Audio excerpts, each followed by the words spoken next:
Olá, meninos e meninas, eu sou Isabel e hoje vamos trabalhar com os imperativos, né? Então, o imperativo é um modo verbal que diz respeito a uma ordem, quer dizer, ele tem uma intenção sempre de interferir no outro, no interlocutor. Na maior parte das vezes com uma ordem que é dada, que pode ser até uma ordem muito delicada, mas é uma ordem, ou com um conselho, com um pedido, um convite, né? Então o imperativo ele tem sempre essa ideia de interferir. Ele objetiva persuadir, convencer o outro a cumprir uma ação que você deseja, né? Que o locutor deseja. Então, vamos lá ver as características desse imperativo. Empregado para o falante dirigir-se ao interlocutor, sempre. Aí reparem, existe um momento, uma situação que é uma situação de fala. Se o imperativo é feito para persuadir o interlocutor, então sempre é necessário pressupor que esse outro vai estar diante dele, tá? Então vai haver uma conversa entre o emissor e o interlocutor, o receptor, né? O interlocutor. Então, ele vai ser empregado para o falante dirigir-se ao outro, ao interlocutor. E ele só vai ser conjugado nas pessoas que indicam aquele a quem se fala. Lembra, a gente tem, quando a gente fala de pessoas do verbo, a gente tem a primeira pessoa, que é a pessoa que fala, a segunda pessoa, que é a pessoa com quem se fala, é o outro, e a terceira pessoa, que é a pessoa de quem se fala, que é um terceiro lá sobre o qual a primeira pessoa e a segunda pessoa estão conversando.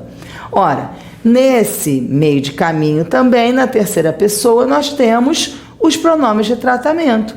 Então, os pronomes de tratamento também indicam a pessoa com quem se fala, tá?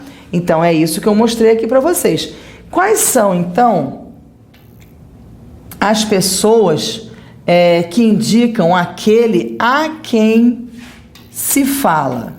Ora, a segunda pessoa do singular, que é o tu ou o vós, né? Então, o tu e o vós indicam a pessoa com quem a gente está falando, no singular ou no plural, e a terceira pessoa do singular, que vai ser expressa pelo você, mas na verdade, quer dizer, aqui pra gente, né, na gramática também se usa o você, mas equivale a qualquer pronome de tratamento, tá? Pode ser vossa excelência, vossa majestade, vossa santidade, pode ser vossa qualquer coisa, tá?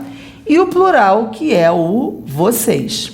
Então, não existe conjugação do imperativo com ele, não existe. Então, assim, eu amo, tu amas, ele ama, tá? Agora, no imperativo, ama tu, ame você, né?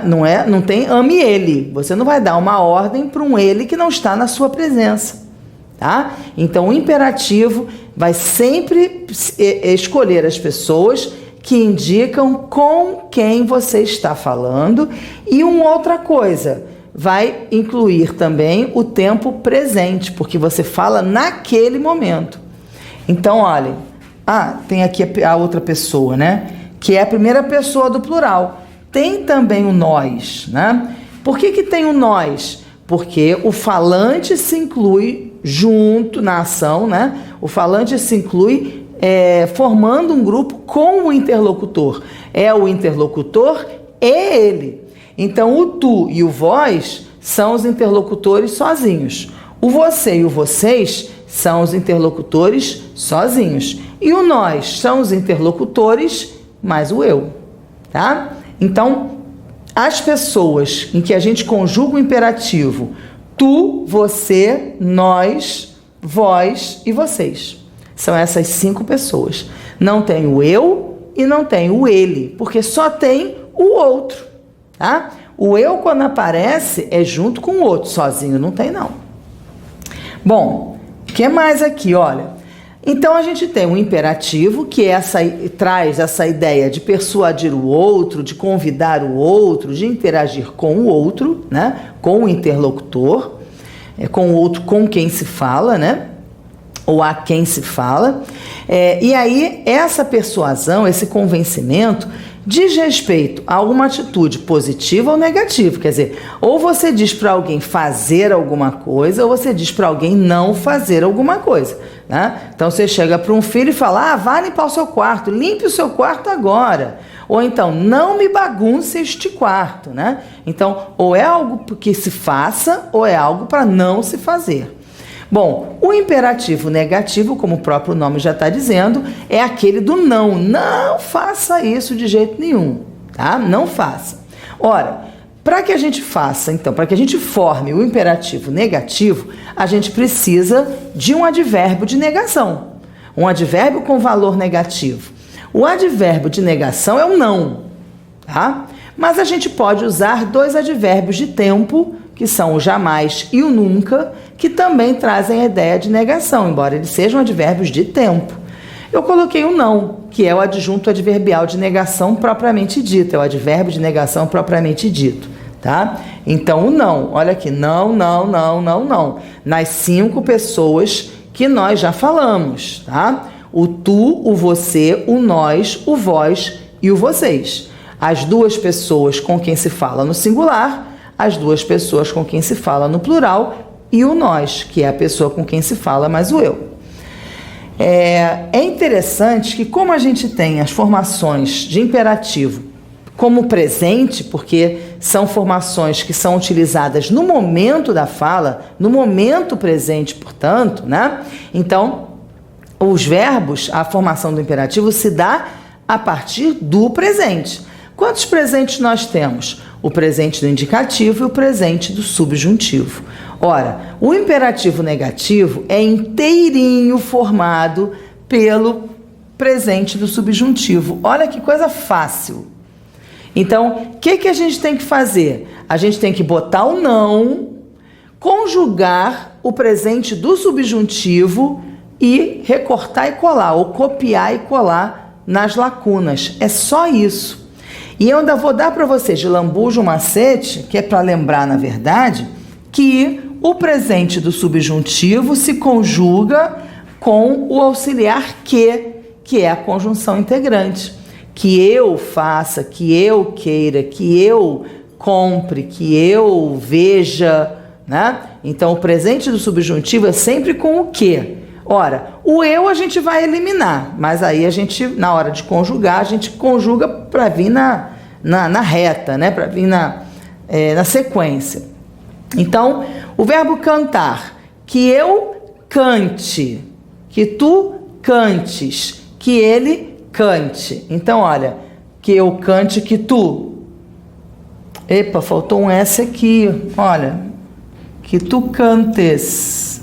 Não cantes tu, não cante você, não cantemos nós, não canteis vós, não cantem vocês. Então é a mesma coisa do presente do subjuntivo lá, igualzinho. Que eu cante, que tu cantes. Olha aqui, cantes.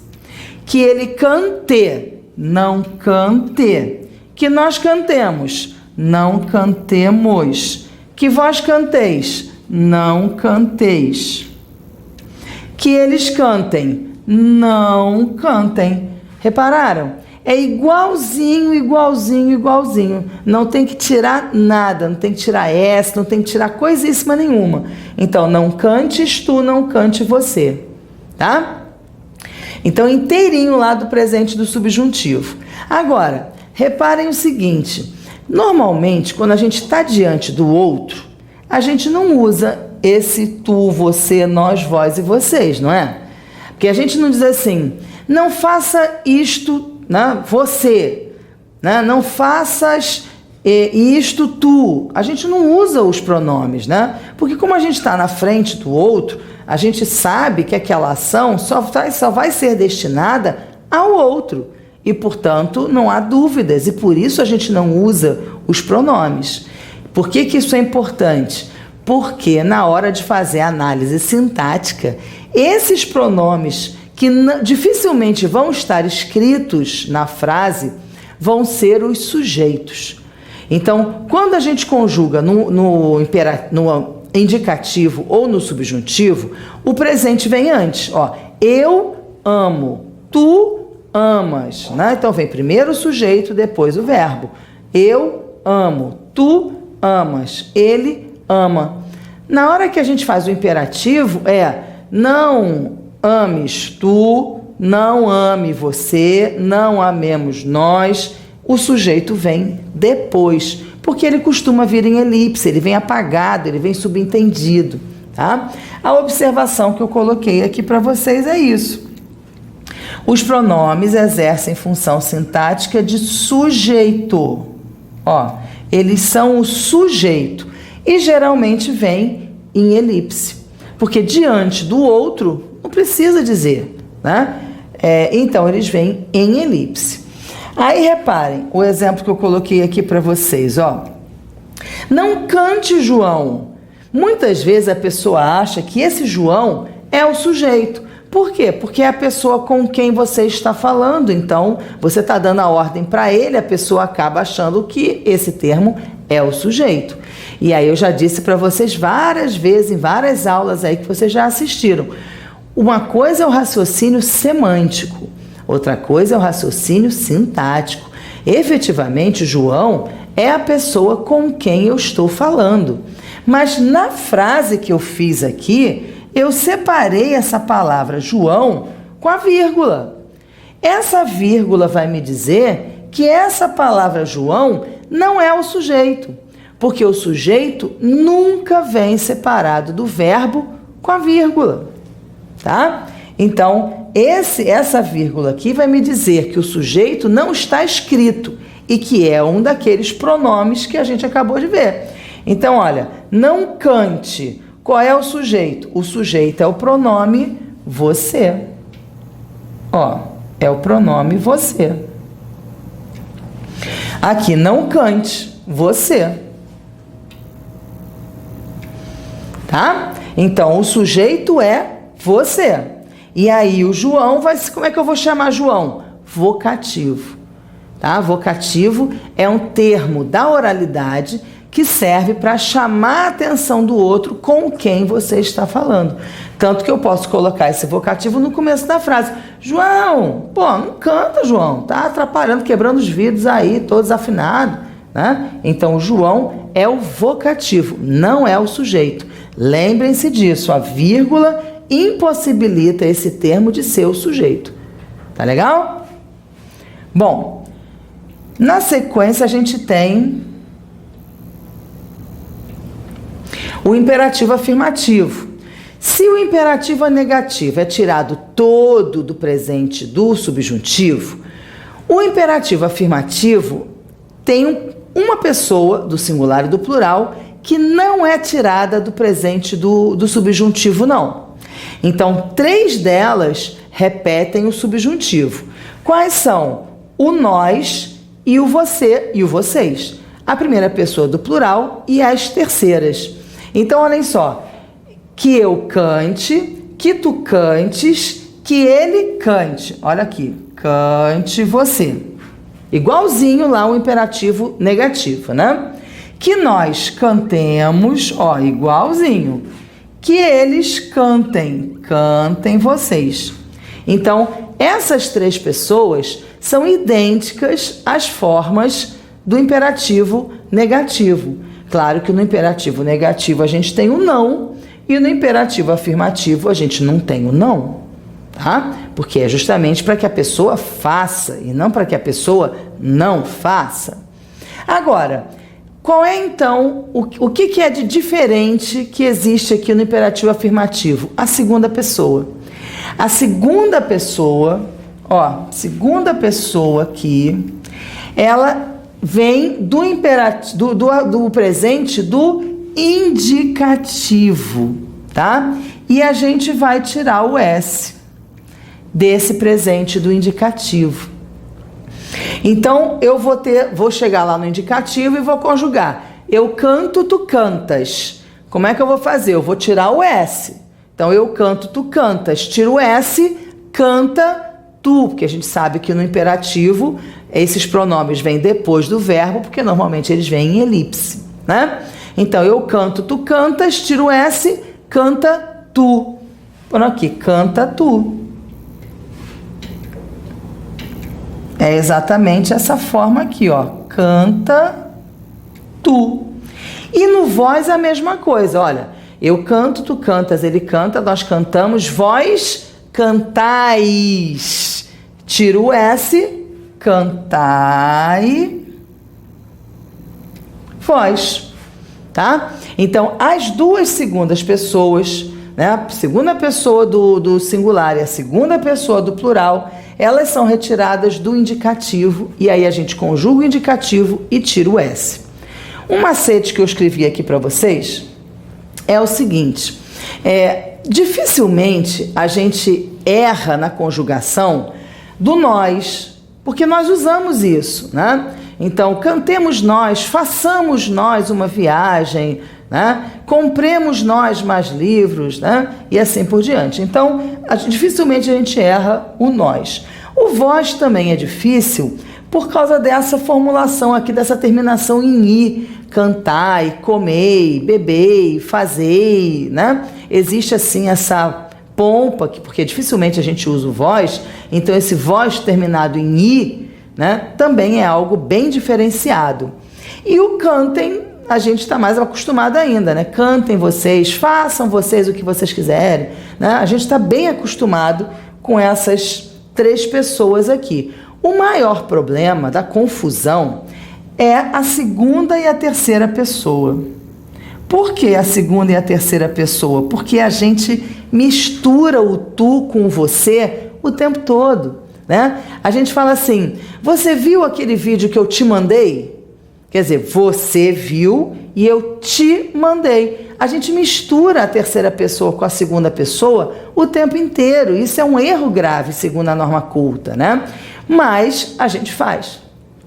Então, a segunda e a terceira pessoa são as pessoas que a gente mais troca, até porque elas são muito parecidas. Então, o macete que eu trago para vocês é para mostrar para vocês o seguinte, quando a segunda pessoa terminar em A, porque quando a gente tira o S do presente do indicativo, eu canto, tu cantas. O S é a desinência número pessoal, é o que indica a segunda pessoa, é a marca da segunda pessoa, né? Do singular. Então, quando a gente tira o S, o que fica no verbo é radical e vogal temática. O verbo não é cantar, tirando o R, o que fica? Radical mais vogal temática. Então, basta a gente colocar o radical e a vogal temática lá. Tirando o S, o que vai sobrar? O radical e a vogal temática. Aí, quando o você vem do presente do subjuntivo. O que acontece com o presente do subjuntivo? Ele não tem vogal temática, mas ele termina em vogal. O que é essa vogal? É a desinência modo temporal. Significa, então, que quando a vogal temática é a desinência modo temporal é. Quando a vogal temática é o ou o i, a desinência modo temporal é o a. Então, se você no terminou em A, você já sabe que o você é com E. Se o tu terminou com E, você já sabe que a terceira pessoa é com A. Então é só inverter. Então a lógica, assim, o macete, para vocês pensarem rápido, se é a segunda pessoa, se é a terceira pessoa, qual é o sujeito do verbo que está em elipse, né? Aí você tem assim, por exemplo, sei lá, faz um favor para mim. Aí, que pessoa é essa? Faz você um favor para mim? Aí eu vou lá, eu faço, tu fazes. Faz, pronto, segunda pessoa. Então, olha só o macete. A gente começa a conjugação pelo eu canto. Aí vai para a segunda pessoa, eu canto, tu cantas. Aí tira o S, canta, tira o S, canta tu. E aí troca de letra, cante você. Tá? Então, o negócio começa a conjugação no presente do indicativo. Começou no presente, eu canto, vai para a segunda pessoa, tu cantas. Tira o S, canta tu. Troca de letra, cante você. Façam comigo agora, o verbo sonhar. Eu sonho, tu sonhas. Sonha tu, sonhe você. Eu limpo, tu limpas. Limpa tu, limpe você. Eu escrevo, tu escreves. Tira o S, escreve tu, escreva você. Eu corro, tu corres. Corre tu, corra você. Pronto, vocês não vão errar nunca mais, tá? Então, é só seguir essa ordenação assim, da segunda à terceira pessoa. Começa a primeira pessoa lá do presente do indicativo, conjuga a segunda, tira o S, troca de letra. Pronto, facinho, facinho. Tá legal? Bom, por hoje então, imperativos. Vão procurar as outras coisas de verbo, que tem uma porção de coisa de verbo aí para vocês estudarem. Até lá!